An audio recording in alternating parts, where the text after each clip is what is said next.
नमस्कार, MP news cast में आपका स्वागत है। मैं हूं आपके साथ दीप्ति भटनागर। आइए शुरुआत करते हैं दिन भर की कुछ खास खबरों के साथ। लगातार करीब 80 दिन से चल रहे किसान आंदोलन को लेकर नरसिंहपुर जिले में भी अब विरोध शुरू हो गया है। कांग्रेसी विधायक संजय शर्मा के नेतृत्व में नरसिंहपुर जिले के ग्राम बटेसरा से गाड़वारा तक किसानों के साथ पैदल मार्च करते हुए संजय शर्मा ने कहा कि 80 दिनों से चल रहे किसानों के संकट के बाद भी सरकार किसानों की किसी मांग को सुनने को तैयार नहीं है। इसलिए कांग्रेस ने निर्णय लिया है कि पूरे मध्य प्रदेश में दिल्ली में बैठे किसानों के समर्थन में पदयात्रा निकाली जाएंगी और जब तक किसानों की मांग मानी नहीं जाती, कांग्रेस का समर्थन किसानों को जारी रहेगा। इसके पहले विधानसभा अध्यक्ष एनपी प्रजापति सहित जिले के कांग्रेस के नेताओं ने मोदी सरकार को जमकर कोसा और इसे अदानी अंबानी को देश को बेचने जैसे गंभीर आरोप लगाए।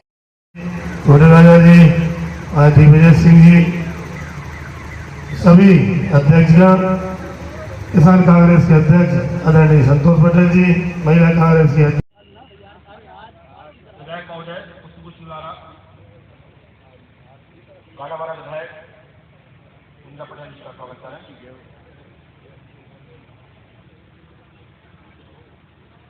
हमारे कार्यकारी अध्यक्ष प्रदीप रघुवंशी जी मित्र साहब का स्वागत करें। स्वागत बेला में मैं यहाँ अधिकारी श्री गोविंद शर्मा जी से अनुरोध करूंगा कि वो आए और यहाँ विधायक महोदय जी का स्वागत, मित्र साहब का और विधायक महोदय जी का स्वागत करें। रल्ला भैया, हमारे विधायक महोदय संजू भैया का निवेदन करूंगा कि वो पुष्पमाला द्वारा हमारे कार्यकारी अध्यक्ष क्षेत्र के गौरव महोदय द्वारा हो। चलिए शानदार तालियां स्वागत करिए, तालियां बजाइए। सरकार गारंटी दे, अगर नियम बना रही तो गारंटी दे, नियम में संशोधन करे। क्यों कतरा रही है? मोदी जी कह रहे हैं कि कांग्रेस आंदोलन जी भी है और कहीं ना कहीं कंफ्यूज पार्टी है। भाई, भारतीय जनता पार्टी जब नियम बनाएगी उसका विरोध कौन करेगी?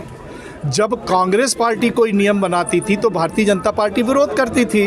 अब आज भारतीय जनता पार्टी नियम बना रही तो कांग्रेस विरोध करे। इसमें नई बात क्या है? ये तो प्रधानमंत्री जाने कि इतने बड़े 4 प्रदेशों में बॉर्डर के ऊपर किसान बैठा है, फूट डालो राजनीति करने की आप कूटनीति कर रहे हो। बनस्बत इसके अगर किसानों की मृत्यु और आत्महत्या हुई है, आप उनको श्रद्धांजलि नहीं दे रहे हो। और भारत में जो 60 साल में भारत बना था, रेल बनी, विमान बने, बड़े बड़े उद्योग बने, ये कांग्रेस के ज़माने में बने। आप 1.5 साल से सिर्फ भारत को बेच रहे हो। विमानों को कैसे प्राइवेट आदमियों को बेच दें, रेलवे को कैसे बेच दें, उद्योगों के। आपकी दिमाग सिर्फ इसमें चल रही है सत्ता में आने के बाद कि एक राजा को गरीब जनता और आत्मनिर्भर हुए किसानों के बारे में सोचना चाहिए। नहीं, मोदी जी खुद आत्मनिर्भर होना चाहते हैं, इसलिए सत्ता में आए हैं। धन्यवाद।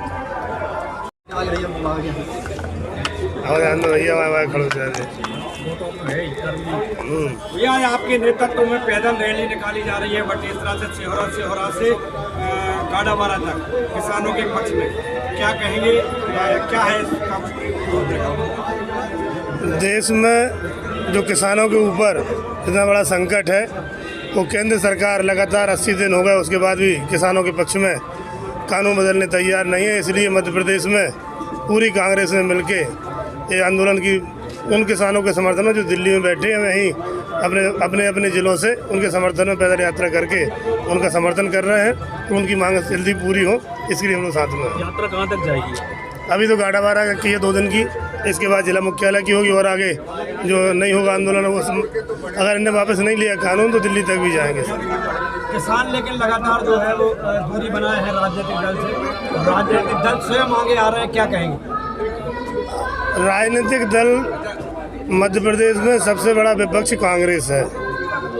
भारतीय जनता पार्टी और कांग्रेस केवल 2 पार्टियां मध्य प्रदेश में हैं।